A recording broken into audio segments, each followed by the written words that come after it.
So let's get back to color. And this is obviously going to be our last lecture. And in this last lecture, I'm just going to very briefly review the concepts, the color concepts that we had already introduced in our last lecture. And after that, we are going to define a set of color models that are typically used in image processing. And I want you to know what they represent and how to translate from one to the other. Okay? So as a review, color does not exist in the real world. The real world is not painted with these beautiful colors that we see, but instead light, which is other than a particle, it's a wave, travels at certain frequencies, and our brain interprets those frequencies as different colors. Okay, we assign the concept of color to these different frequencies, and that is what we then call these colorful images, these reds, these blues, and these greens, and so on. Now, of course, it is extremely important to know that our perception of color, meaning different parts of the wavelength of the visual spectrum, is tremendously small, right? So obviously, the spectrum is very large, right? So it can go way beyond 10 to the negative 16 to beyond 10 to the 8, right? Now, this would be right here gamma rays, unless you go out in a space and you want to be in the middle of a lot of gamma rays that are going to destroy your DNA and basically silently kill you slowly but surely. That's one of the drawbacks of going to space, right? That it's full of gamma rays. And that, by the way, it's important for engineers to know. If you send a spacecraft into space or to another planet, that's one of the main problems that you have. Gamma rays are not only going to destroy the human body or biological body, they're really toxic to electronics, right? So that's why you have to work with very robust, very well-designed electronics when you send robots or a spacecraft to Mars, for example, like just yesterday, one of NASA's probes had a successful landing, right, on the surface of Mars. And it's really tough to build these things because there are a lot of gamma rays when there is no atmosphere, like the nice atmosphere that we like and love here on Earth that protects us. People are so obsessed about leaving Earth. I mean, are you sure? So these are really, really dangerous. But there are X-rays, and you have seen in X-rays, if you ever have had an X-ray taken and they have shown you, this is the broken bone or the muscle spasm or what have you, right? The sprain, excuse me. That may be visible in an X-ray, right? Or if you have had the CT scan, right? CT scan is nothing else than a number of X-rays reconstructed in 3D, right? So you do many X-rays at different positions in the body, and then you reconstruct it in 3D. That's a CT scan. So obviously we can see in X-rays using machinery, right? So we can design machines that gives us this visibility in that part of the spectrum. We can also see in ultraviolet. I don't know if you did this, but I told you could go to YouTube or any other video channel online and just search for ultraviolet cameras or videos, and you'll see people that have posted videos that they have filmed with ultraviolet cameras, right? Cameras I can see in that part of the spectrum. And those are actually cameras that you can buy right now, right? An X-ray machine is much more expensive, but an ultraviolet is just available off the shelf. And the same can be said about infrared. You can buy infrared cameras for really modest amount of dollars these days. They're easily available. Infrared is especially useful to see things in the dark when there is no light.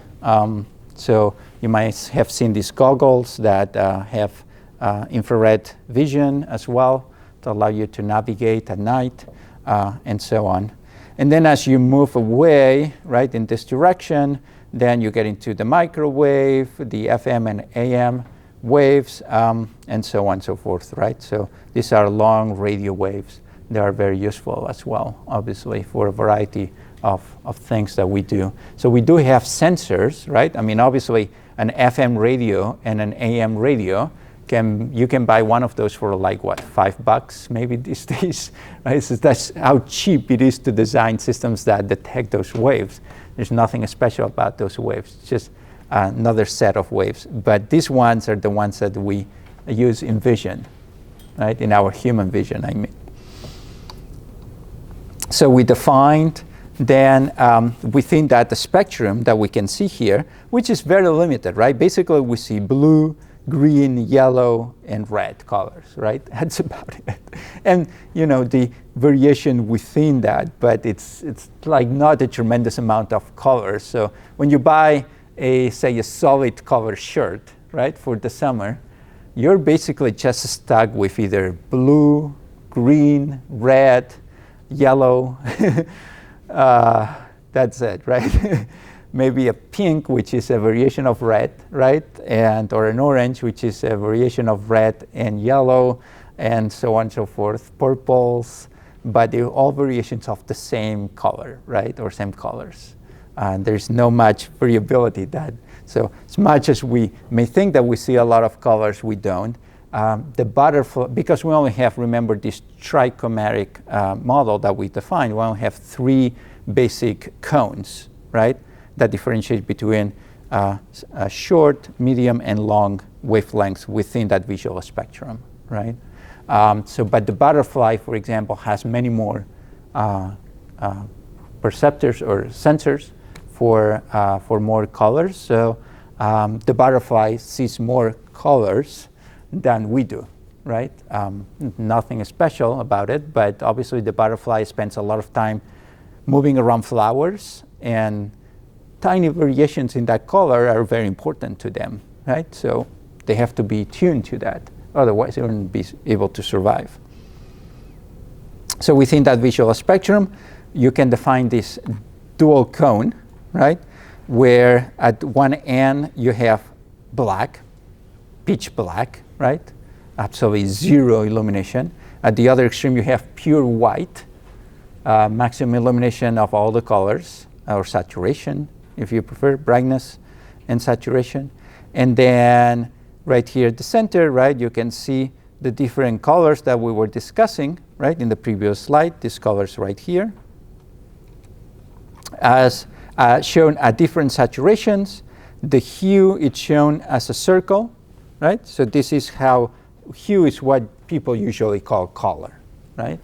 How you go from, say, yellow to red to blue to green and so on. And then saturation determines how saturated that color is, right? That hue is. So you obtain different types of redness or yellows and so on. And brightness, just the intensity. So again, this is a trichromatic color representation that we have defined. And this is the opponent color model that is the most commonly used whenever you want to work with people, with human subjects, because we know that people in the retina have this opponent representation that is given by these equations that I gave you in our last lecture. Okay. And I showed you this slide, and I'm always amazed by this slide. This is an actual count of the SML cones in the back of the retina and the fovea of one subject, of one person, right? So you can actually count how many cones correspond to these ones that we're talking here, right? S, which sometimes you'll see as blue, right? Green or M, and red or L, right? So you'll see how they are distributed here for that subject. Now, it doesn't mean that you have this distribution. Every person is different. So not only remember the mean of that function, that almost Gaussian function that I showed you for M, S, and L, not only that mean is going to be different for each person, slightly different, not only the variance of that distribution is going to be different for every person, but also the number and location of these cones is going to be different for every person. So your experience of red and my experience of red are completely different, right? We all call it red, so if we look at that trash can at the back, right, we say it's red because we've all learned that we all call this red, right? But doesn't mean that I see exactly the same as you do, right? Obviously, there are differences in our perception. All right. These effects have been used by artists in paintings and sculptures and movies for centuries. And they're these beautiful effects, right? Some people say that once they know that color doesn't exist and that why we perceive things as we perceive them, that takes the beauty of things out. And I completely disagree with that. I still see this as super beautiful, regardless of the fact that I know that that's not exactly what the reality of the universe is. It has nothing to do with this. But there's a certain number of effects that these paintings show that are interesting. So I'm not going to spend much time on them, but I have a lot to say if anyone is interested after class. About the redness and the yellows that you observe in specific days when you look at the sun or the reflection of the sun, because obviously this is very descriptive of what you may perceive in specific days, as painted here by Claude Monet, but this is not really actually what the camera would observe, right? So if you take a picture, you observe something completely different. And Monet, during his time, he was very criticized for the way that he painted, right? The Impressionists were, because they painted like this, and back then it was a classical style that dominated, which was, if you go to the Renaissance, where you have this perfectly delineated humans and objects, and everything looks just absolutely pitch perfect, right? And Monet, Renoir, and all these people, what they claim was, that's not how we see. We don't see that, and they were in cameras, photo cameras at the time, but what we call now, we don't see like a camera. That is what we see, right? We see things so differently than what a photo camera would observe, because our brain interprets things in a specific way that helps us interact with the world in a meaningful and safe way. And obviously all this was just transformed later on after the Impressionists. There were a variety of artists that just completely shifted the directionality to the point of paintings like this. This is by Marc Rocco, which is supposed to express emotions. And I'll talk a little about this at the end of today's lecture. Now, obviously, that doesn't make it justice. This is a terrible projector, right? The lighting here is completely wrong. But if you have seen the original, I have. It's impressive, I have to say. Whether it expresses emotion or not, that's up to you to decide. But this is the importance of color for humans, that even very abstract, very simplistic color patches like this are perceived as beautiful by people, which is actually very surprising, I think. Remember in a documentary, this painter was asked, how long did it take you to paint this? And maybe he was in his 50s when he painted this. And he said 50 years. Meaning it took all my life to understand how to actually paint this, right? So, very interesting. Okay, so here's where we were in our last lecture. We consider a point, right, a pixel, RGB. And mathematically, we can describe this point, or this pixel rather, right? Each pixel X of the image is given by 3 channels, right? And you'll see this in the literature. Write this down because it's very important. People call them channels, right? The color channels. And usually pictures, when you take pictures, it will give you 3 channels, typically most cameras in RGB channels, meaning the channel red, the channel green, and the channel blue, which, as I showed you, are similar to your cones, but not identical, right? And we'll talk about how to transform from one to the other later on.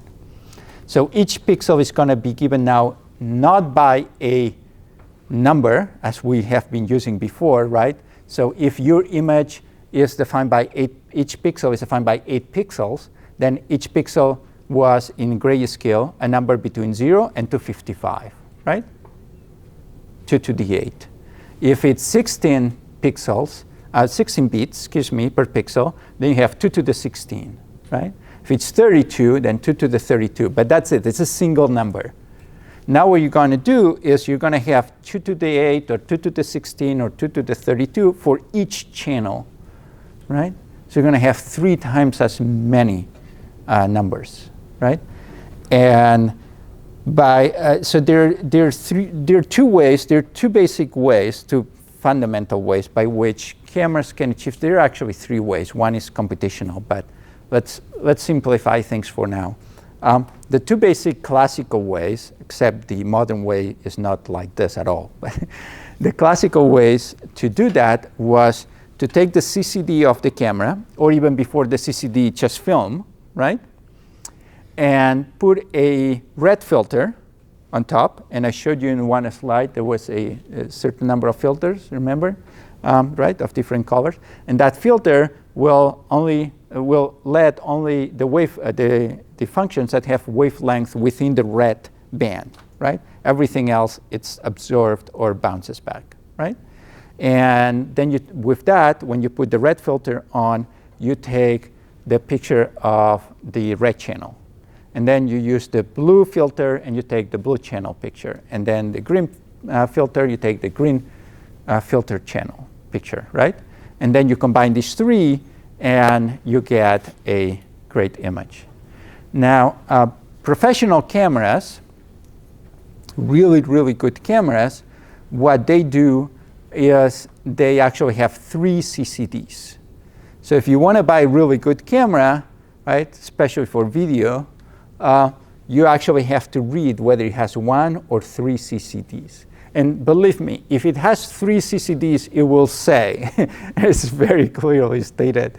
If it has 1, you'll have to do some digging to find out that it only has 1, right? No one wants to say, because it's much more expensive to have 3 CCDs. But the advantage is, if you film things that move fast, especially, or illumination, special types of illumination, then the pictures are taken simultaneously, right? The 3-channel pictures are taken simultaneously. So there is no aliasing or even any shifting between one image and the other, right?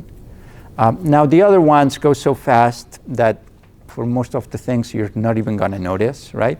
So it's just a matter of preference at some point. And then there are another certain number of algorithms, there are computational algorithms, I'm not going to get into them, that can allow you to solve this in a different way.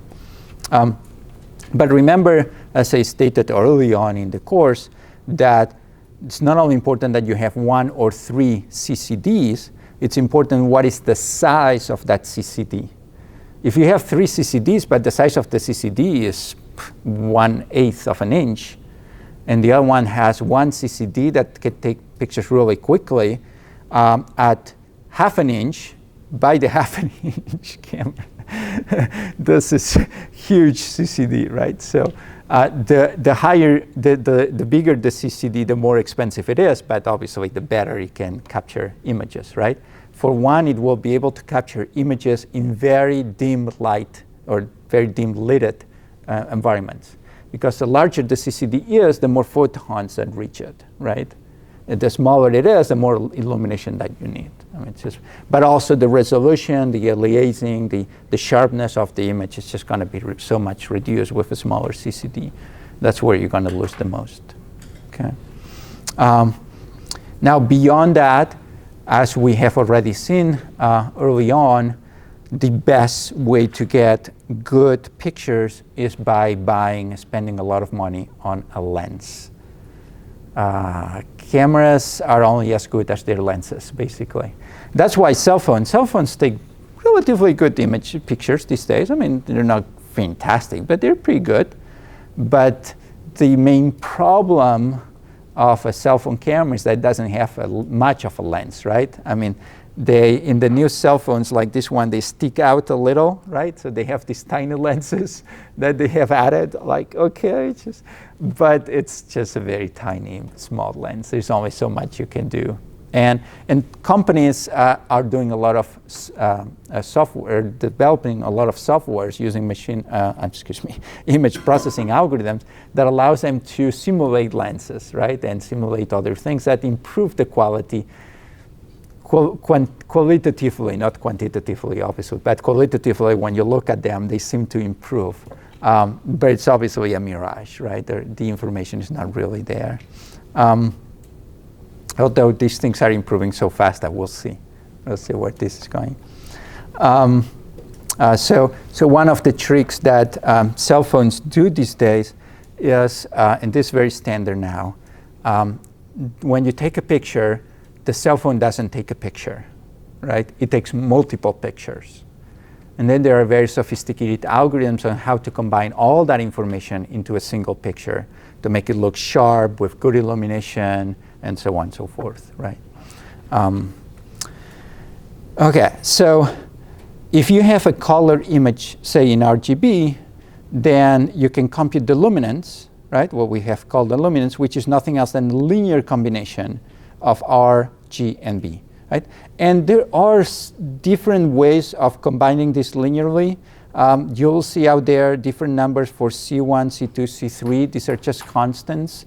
They're just different numbers. Obviously, if you made this 1, 1, 1, and then you square this, R squared, G squared, B squared, square root, then you'd have the 2 norm, you'd have the sphere, the S2 sphere that I defined. If not, you're going to have a different sphere of a different norm, whatever norm this defines, right?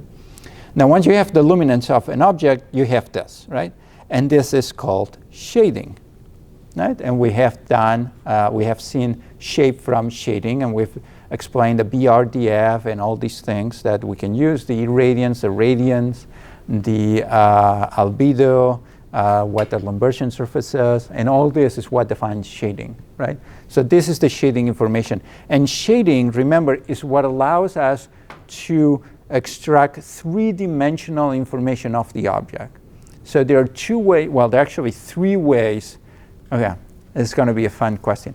There's 3 ways to detect 3D information from the world. 2 of them we have seen in the course, 1 we have not. Okay, let's go with the ones that we have seen in the course. Who wants to go first? How can you recover 3D information? Okay, a structure from motion, you need more than 1 image. Or say, more than 1 image. That's you always need more than 1 image. You need time rather than more than 1 image, right? But without time, we have seen shape from shading is 1, and the other one, which is not structure from motion, is very related. Multi-view geometry, which was with 2 cameras. Nope. What's that? Well, you have to use the epipolar geometry, correct? And what's this called when you have 2 eyes or 2 cameras? Stereo vision. Very good, right? So, we have 2, right? Shape from shading and stereo vision allows us to recover the 3D shape of an object. Now, there is a third one that I have not covered here. Anyone wants to guess or anyone knows what that is. So your vision does this, right? All the time you recover 3D depth. That's why I can look at these markers on the table and pick one, right? Because I have two eyes and my stereo vision allows me to do this. But I can close an eye, right? And I can still get it correctly because there's shape from shading that allows me to do that. But there's another way by which my vision allows me to do this. What's that? Someone said something. Very good. Defocusing and focusing, right? So your eye, when you look at things, say that you look at something at this distance, your eye has to focus, right? It moves these muscles that move the lens, remember? To put that object in sharp vision in your fovea. And when I move to look at an object at a different position, right? Try it, different positions. When you're looking at this one is out of focus. When you're looking at this one is out of focus, right? And your vision has learned the mapping function from this deformation of the lens and the distance of the object. And there are lizards that have these huge eyes, like almost a pyramid, right, a cone, that are extremely accurate with defocusing, right? And with this defocusing technique, they can catch up flies that are flying at super speed almost, right? Very fast with their long tongues, very quickly. And they don't have stereo vision. They use defocus algorithms to solve this. So there are these three basic ways by which you can recover 3D shape from the object. And then there's isoluminant color. That's just another dimension, and that does not allow you to recover 3D shape. Color does not provide you any information on shape, right? Remember that in the model that we have defined, there are three channels, right? So these are the three different cones, SML, and we have seen that there are three channels. One is the luminance, and the other two are the opponent colors. One is called red-green, the other one is called blue-yellow, okay? And this is just a representation of these colors in that space. And let me show you an example of this. So this is a face, this is a color picture of a face, right, of a person, okay? And now I'm going to compute the luminance, right? Meaning I just convert this to grayscale. It's a fancy way of saying that. And that's a result. But now I can, if I go back, I can also compute these two channels, right? These are the color channels. And what's going to happen? These are my two color channels. And if you take this, now these two color channels are shown at the specific luminance, right? Because if I subtract all the luminance, it would be just black, right? So I just set luminance equal to a constant, right? But what that means is that every pixel in that image has the exact same luminance. So if I use now this equation, you see this equation right here, right? Of the luminance, to convert these three images to luminance, what am I going to get? Well, the top one is not going to change, is it? Because it's already in luminance space. Nothing's going to happen.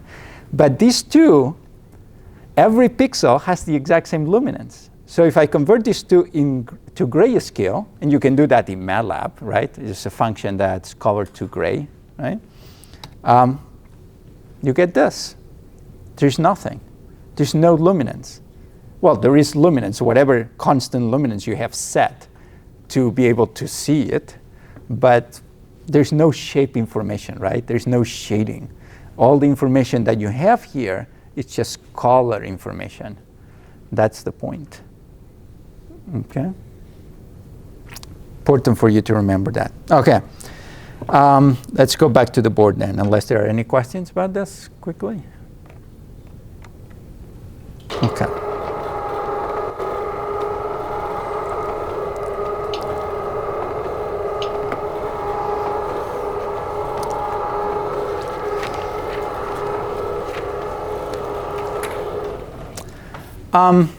Before I give you a description of the models, the color models that are most typically used in image processing and computer vision, let me briefly talk about the importance of color in our society. And if you want to work in image processing and computer vision, it's important that you understand these different concepts. So the color red has a strong prevalence in our society, okay? And that might be because it's innate or it's culturally based. It doesn't matter. The fact is that it's very important, okay? And red is usually associated with strength, aggressiveness, power, also beauty, okay? Now, don't get me wrong. Red can have, and does have, its bad connotations. You have all heard of red tape, right? This is bad, versus the red carpet, which is good, right? But in general, red is perceived as something very powerful. So much so that wearing red actually makes you believe you're more powerful than what you are. Let me tell you how people discovered this. So there was, I think, I may be wrong on that, but I think that was hypothesized first by the manager or the coach of a soccer team in Europe that dressed all their players in one game way back, many decades ago. They dressed them all in red, and they kept winning matches. And they said, we win because we're wearing red. And researchers wonder, is there any truth to that? So in the, what year was that? In the 2004 Olympics, some researchers decided to test this. And in many matches, like for example in, I don't know, let's see, I don't know which sports are in the Olympics. Let's see, taekwondo, wrestling, and boxing, okay?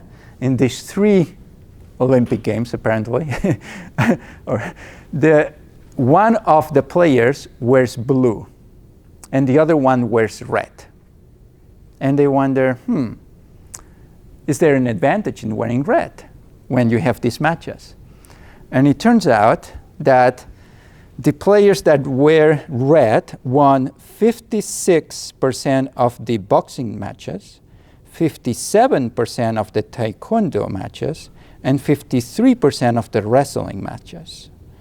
Now, most importantly, when the two players were ranked similarly, they were very closely ranked, right? So there was a real match, not someone really good versus someone really bad, which happens, right? But people that are pretty much at the same level, the people wearing red won more than 60% of the time of the matches, 60% of the matches, which is incredible. Like, it makes no statistical sense. Why would that happen? So apparently, wearing red makes you believe that you're stronger than the opponent, or the opponent thinks that you are. But it doesn't matter what the fact is. The fact is that wearing red gives you an advantage. Now, you might have noticed that for a long time, the US, when we go to the Olympics, our uniform always has red in it. Have you ever stopped to think why? This is why. This is done on purpose. Red seems to help. And we don't know exactly why, but it just does. Now, it also makes you look more aggressive. So, you have to be careful with this. There was an experiment done with macaque monkeys. And the experiment worked as follows. They placed a macaque, say, at the end of this room or an aisle, right? And then there were two researchers, one wearing a blue t-shirt, the other one wearing a red t-shirt, putting equal amounts of food on a box on that side of the room and on that side of the room, okay? And then the macaque was let go, and the macaque decided whether to go to the left or the right box, right? His left, his right. And the macaque chose the box of the researcher wearing the blue t-shirt over 70% of the time. Didn't like the guy wearing red because that looked aggressive. So it goes both ways, right? You may win, but you may look too aggressive. Interestingly, when both women and men are tested on their preferred sex to evaluate how attractive a male or a female is, wearing red makes people more attractive.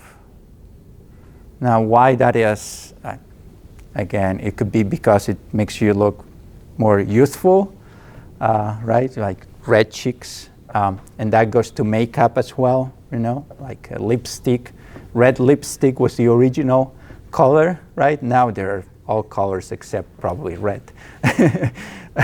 But back in the day, red was very important. So very, very interesting set of facts. Yellow, in comparison, makes you look less attractive. So wearing yellow is probably the worst that you can do in a first date, right? Not always, but it's a general rule. But I'll say this, yellow is the most visible color for us, for humans, by far. I mean, it's not even close to, I mean, there's no distinction. Now, ambulances, for example, here in the US, they used to be red. Most of them, some of them still red. The fireman truck used to be red. Most of them are still red or have some red in them, right? But in the back, all of them have now painted yellow. And the reason for that is that red trucks or emergency vehicles have a 300% increase in accidents versus yellow ones. 300%. That's not a small number. Because red is not as visible as yellow. It's not even close to as visible, right? If you want to be seen, wear yellow. Now, have you seen people working on the roads, right? Road workers or people that, policemen that are stopped at the middle of the road or on the shoulder, what have you. They wear a vest. What color is that vest? Always yellow, right? When people at the supermarket, when they go to get the carts that are out and bring them in, they put on a vest. What color is that vest? Yellow. It's always yellow. That's by design. Yellow is the most visible color, okay, by far. So make note to that. Extremely important to use to use yellow. Okay. What else do I want to say? Now, yellow is associated sometimes to sickness, right? When you look yellow, right, instead of reddish, you look yellow, you're sick, right? So it depends on the hue and the saturation of the yellow color. Say logo for a company, it may look okay or may look really bad, right? There was this case when Google many years ago changed their logo, right, in one of these redesigns that they made, that they put it online, that they got the founders got a call from who was it? Anyways, they got a call from someone else, from one of their friends, immediately asking them to please change the yellow color because they had used the incorrect hue and saturation of that yellow, and it made it look like it was sick, right, instead of active, right? So yellow, it's a very difficult color to work with, and there are people that are specialized on determining these things.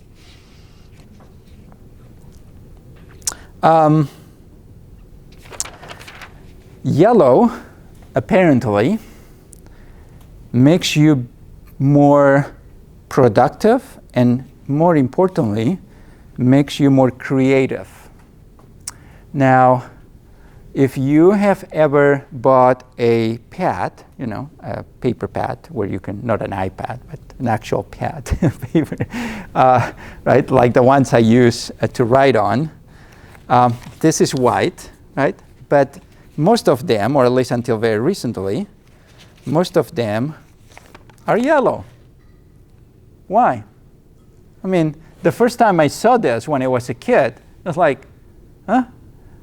Right? I mean, whose idea was it to make pads yellow instead of white? It makes more sense to make them white, right? Wrong. So there is this study that this faculty professor that ran into a problem once. He had to do a midterm exam or a final exam, whatever it was, right? And he forgot to Xerox the exam, okay?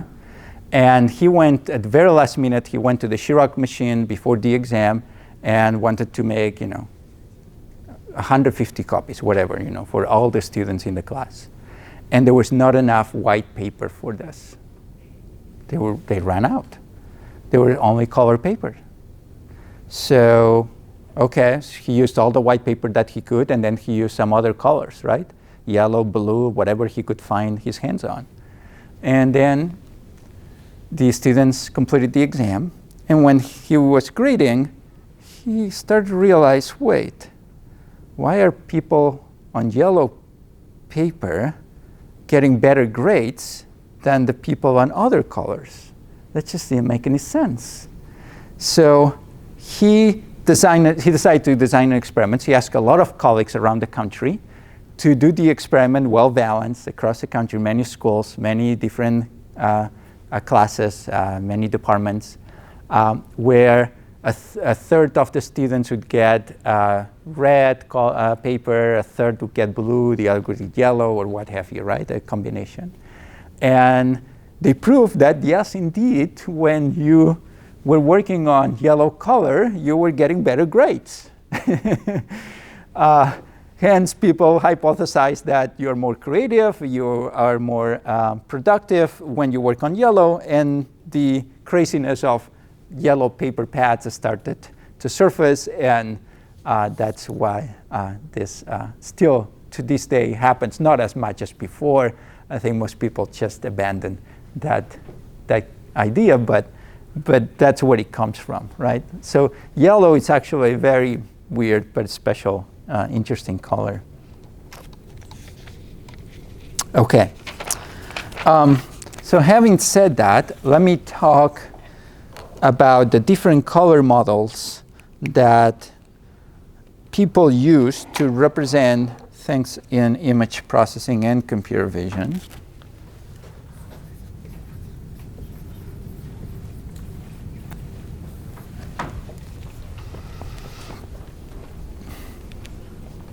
So to define this, let me first define the three cones that we have in our vision, right? So we have the S cone, which is approximately here, the M cone, which is approximately here, and the L cone, which is something like this, right? You have better drawings, obviously, in the slides. So this would be S, M, L. And the SML cones can be represented numerically as follows. So the L cone first. It's the exponential function of omega 1 squared, actually negative, negative e to the power of negative, obviously. 2 times the variance, I'm going to call it the variance of the L cone, sigma L squared, plus the exponential of negative omega 2 square 2 sigma L squared. Okay? I'm going to define the exact values for these in a second. Now for the M cone, I have the exponential function of negative omega omega 3 squared over 2 sigma m squared. And then for the S cone, it's given by e to the negative omega omega 4 squared over 2 sigma S1 squared plus CE e to the negative omega omega S, no, actually 5, sorry, 5. That's a 5.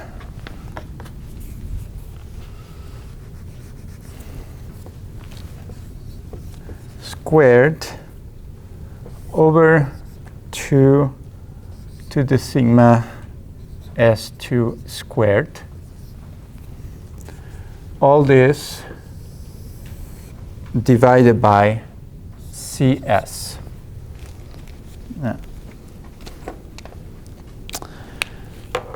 Now, depending on who you are, these values are going to take one quantitative value or another, right? Depending on where your average Gaussian or almost Gaussian function is centered, depending on the variance, right, and so on. But as a generic standard norm, people use the following parameters. For omega 1, 440 nanometers. Omega 2, 505. Omega 3, 544. And omega 4, 435. And omega 5, 460. Now for the variances, the long variance, it's 30. The medium, 36. The short,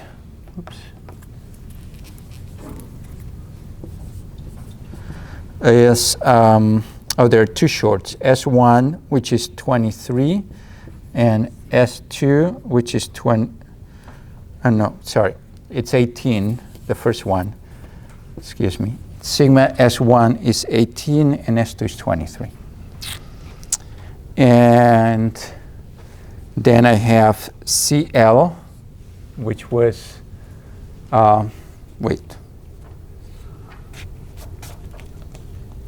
CL, I forgot to add L cone right here. This has to be divided by CL, my bad. CL is 1.32. CE is 0.75.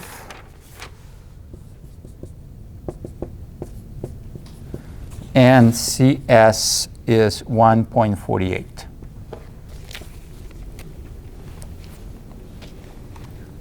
Okay, so now you can go home tonight and open MATLAB, right? And then you write down these equations, right? It's just 3 equations that you need to write down. And then you do a for loop for omega, right, in this direction. And you set these parameters to these numbers, right? And you'll get these functions, right?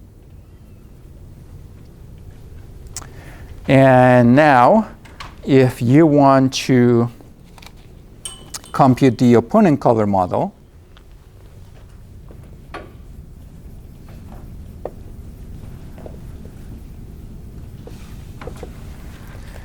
then the luminance You can compute it as the linear combination. Sometimes people just compute it as L plus M plus S. The red-green, L minus M, and the blue-yellow as L plus M minus S.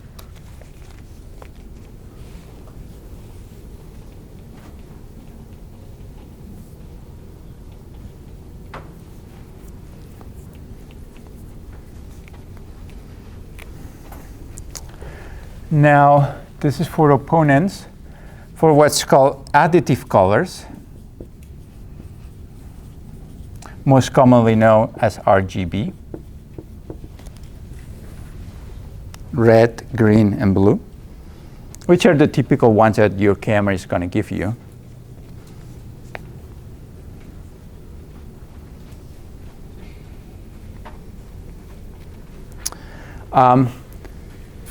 Do not confuse the additive colors with the subtractive primary colors.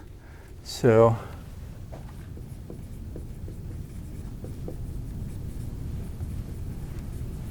the subtractive colors are cyan, which is nothing else than a maybe light blue-green color, right? Bluish, greenish color. Something in between. Magenta and yellow. And you have this in the slides, and I'll talk briefly about this. This is generally called the CMY model.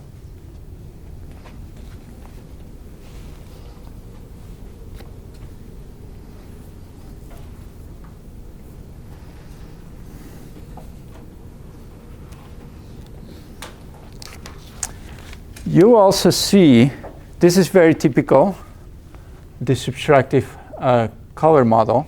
So people, it's not necessary. With these three, you can construct all the possible models or colors that you can see.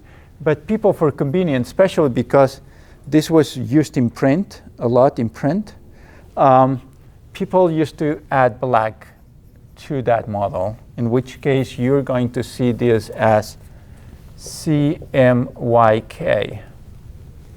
Actually, it used to be very popular.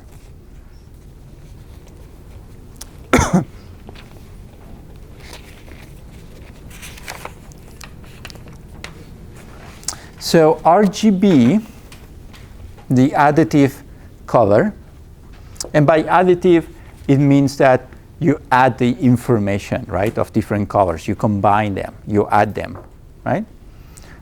Like when you have light, so I have red light and a blue light, and I combine the two, right? This is an additive model. RGB was standardized in the 1930s, and it's given by the values in that plot of omega for R centered at 435.8 nanometers. Oops, no. Scratch that. I'm looking at the wrong one. Red is 700 nanometers. Green is at 546.1 nanometers. And now blue is 435.8. This standardization was given by a European institution, Commission Internationale d'Éclairage in French, CIE.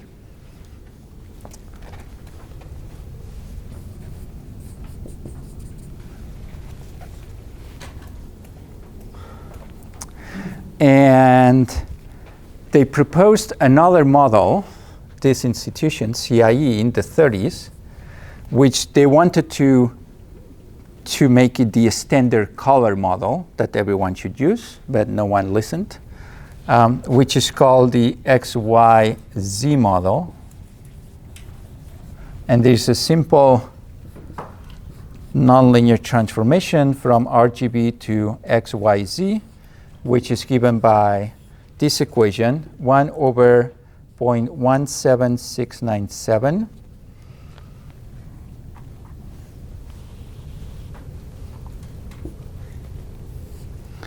And then this is a matrix. 49.17697 is the second row entry. And 0, the last entry. That's the first column. 0.49, 0.17697, 0.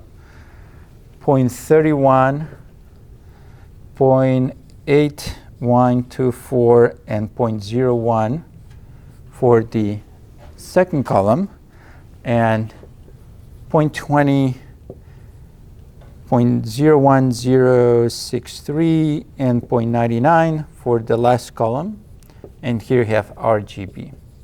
And that transforms RGB into the XYZ space or model. Sure. Okay. The reason this was done is because they wanted to define the model in the positive orthant, right? In the quadrant, it would be this positive quadrant. In the sphere, remember, that we had, like this, it would be this orthant right here, right? This positive orthant. So in that way, all the values of the color model are defined in the positive orthant.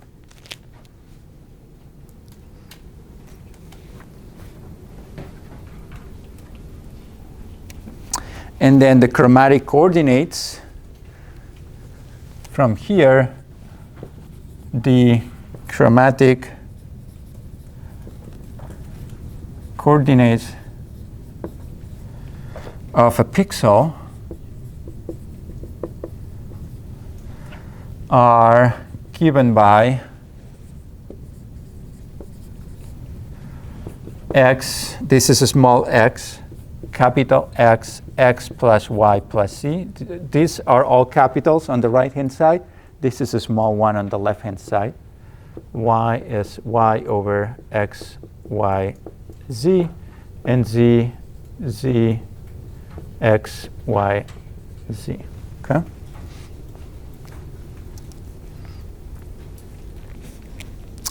That way, if I compute the norm of my x, y, z vector, the small x, y, z now, this is norm 1.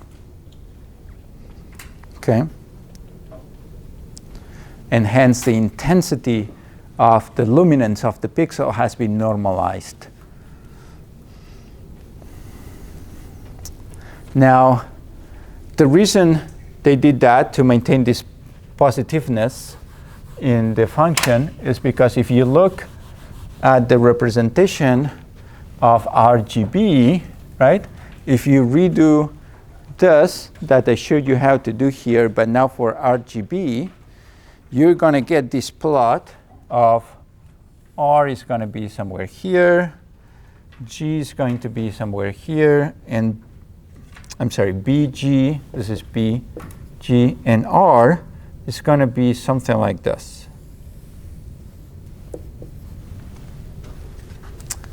But if you compute the x, y, z, this is given by, let's see, z, it's something like this, y like this, oops.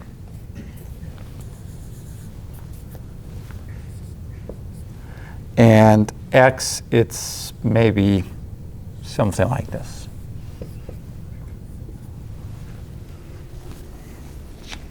So it's positive.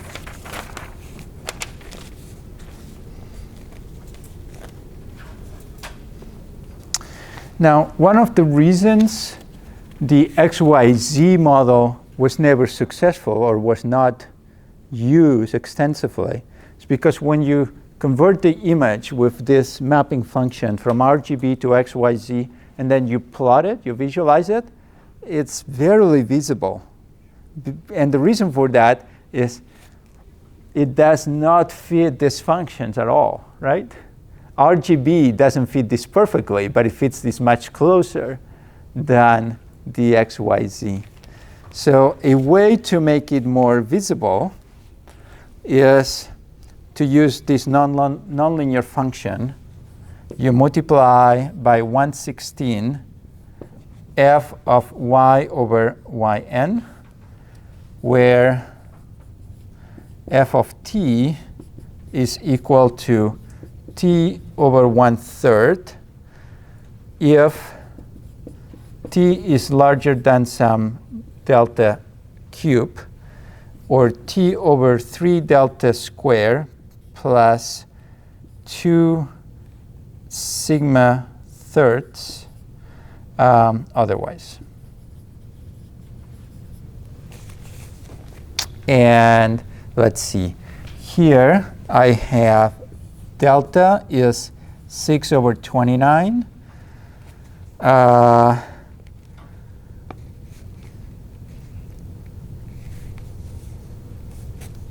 And what else am I missing? Oh, that's it. I thought it had something else. And this is called the LAB or lab model. It has two other functions. This is the first function. The other one is the A and B, which, okay, why don't I give you A and B as well?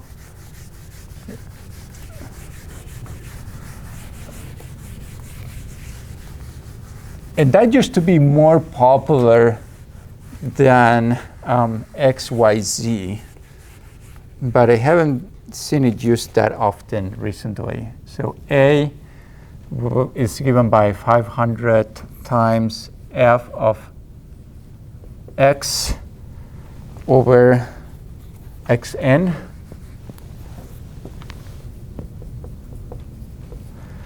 and minus f y yn, and B is 200 times f of y yn. Third question? F z zn. And again, when you combine L, A, and B, you get this so-called lab model, color model.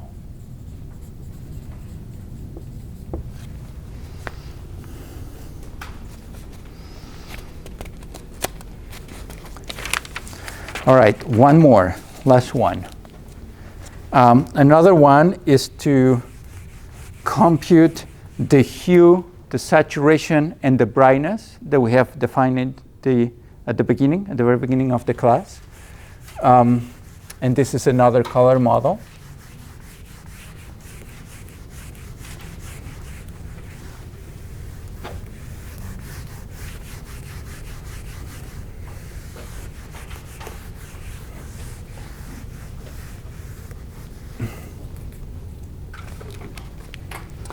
So hue, saturation, and brightness.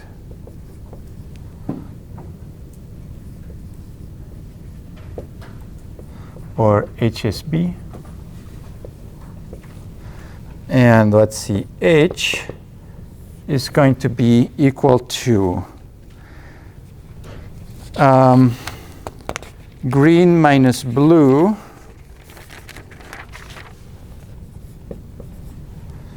over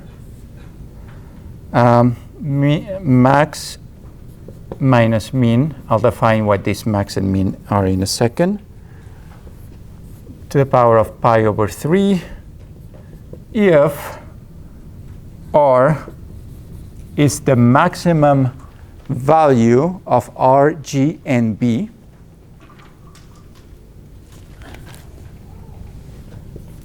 2 plus b minus r divided by max minus min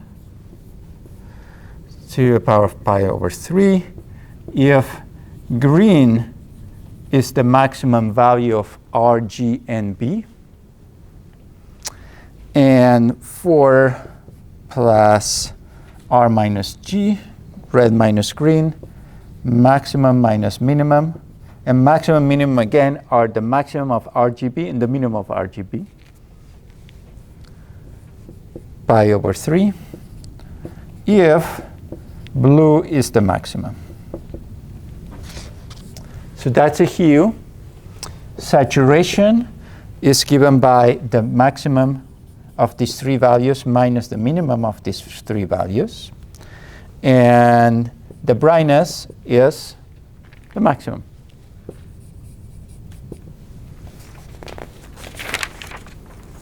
Okay.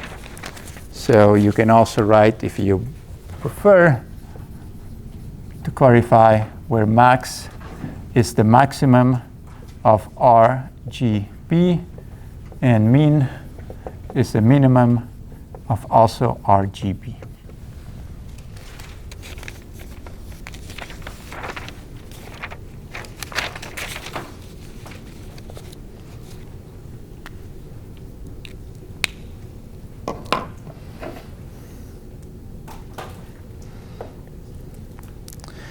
All right, so let me go back to the projector for a second.